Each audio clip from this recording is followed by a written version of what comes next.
Back on April 12th, we got the news that Brandon Garrison was returning to Kentucky for his junior year. I personally was ecstatic to see Brandon Garrison come back. As Trilly Donovan would say, sometimes the best gets are the ones you already have.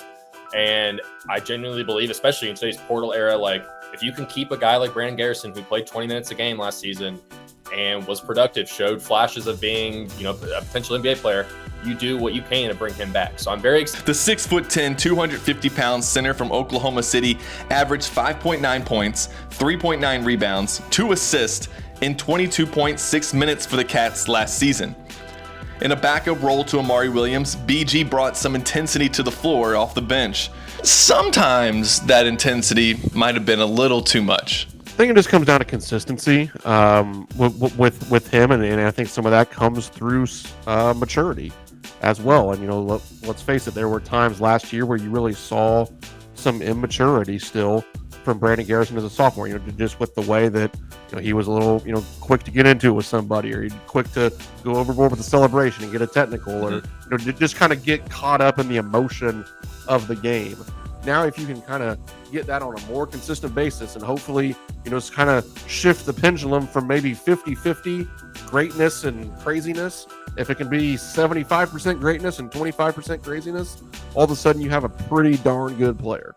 Now, we have said many times in these breakdowns of how much of a leap a player makes in year 2 under Mark Pope, but it's worth reiterating one more time for Brandon Garrison. Pope said that with another year, that's when his second year guys usually start to take off, because things just click a little bit more. They slow down a little bit more. So when you combine that with the flashes of brilliance we saw from Brandon Garrison last season, it's easy to understand why some may think he's going to take a massive leap in the 2025-26 season. So I do think we're in for a pretty sizable leap from Brandon Garrison. I don't know what that looks like. Is he going to be a 10-7 type guy, averaging a block or 2 a game? I really don't know.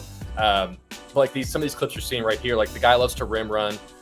There's we saw some instances last season where Amari Williams and Andrew Carr were running, the two bigs running the fast break. You're going to see that with Yelovich and Brandon Garrison. Early in the offseason, some of us were wondering if Brandon Garrison would be an all-SEC center. If he can kind of put the puzzle pieces together the right way, could we get an all-SEC campaign for Brandon Garrison as a junior? Yeah, I think that's not out of the realm of possibilities. If you ask Mark Pope, the best case scenario is he's out there as a knockdown 3-point shooter and doing all of that. I don't exactly want to see him shooting a ton of threes every game, but if he's a good defender, if he can kind of hone it in a little bit, not get too crazy with the ball, and really hone in on what he's good at, he can be an all-SEC player. However, as Jack Pilgrim pointed out in a more recent episode of Sources Say, the intel from practice has not matched what those grand expectations were. Brandon Garrison, obviously did a lot of good things last year. We saw him, win some games for Kentucky and have this high level, the energy matching the production and the versatility and what he can do at his size and with his skill. You really can't replicate that. There are not many bigs in the country that can do what he does. But I think the maturity and the decision making and some of those things that you expected to take a jump at this stage of the summer, coming out of, the narrative was Amari was going to take him under his wing, and this was going to be kind of a year of growth for him, and he's going to be ready to take that junior leap as the guy anchoring the front court, and he just hasn't been that quite yet. He's had moments. There were a couple stretches in that scrimmage that I heard about that, he would just do this unbelievably great thing. There was one sequence somebody talked about that he, blocked a Andrew Harrison layup at the rim, or contested it. Archie Goodwin tried to get the putback on the offensive rebound. He blocks that, gets the rebound, takes it coast to coast, fakes off Deron Lamb with Jasper Johnson on the wing, hits Denzel Aberdeen in the corner for a no-look assist, wide open, catch and shoot from the 3, bang. And it was just whoa, that's a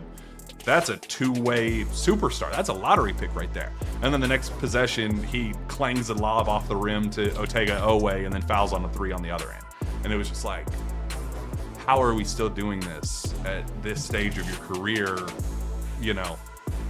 Having the highest of high moments and then still having some lows that you're dude, At what point are we going to get over some of these things? Now, it is important to understand, and Jack mentioned this in his show, that this is intel from just a couple of scrimmages and some early practices. There are plenty of reasons to believe that Brandon Garrison can still take that big leap this season.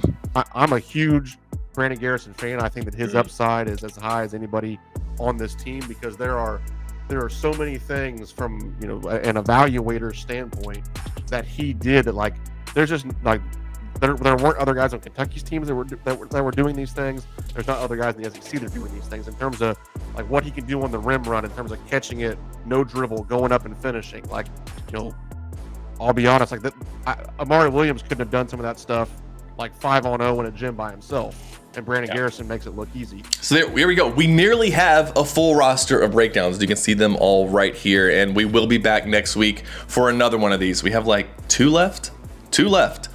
So you can check out all the ones we've done so far right here. We will see you when the new one drops. Thanks for watching, and go Cats.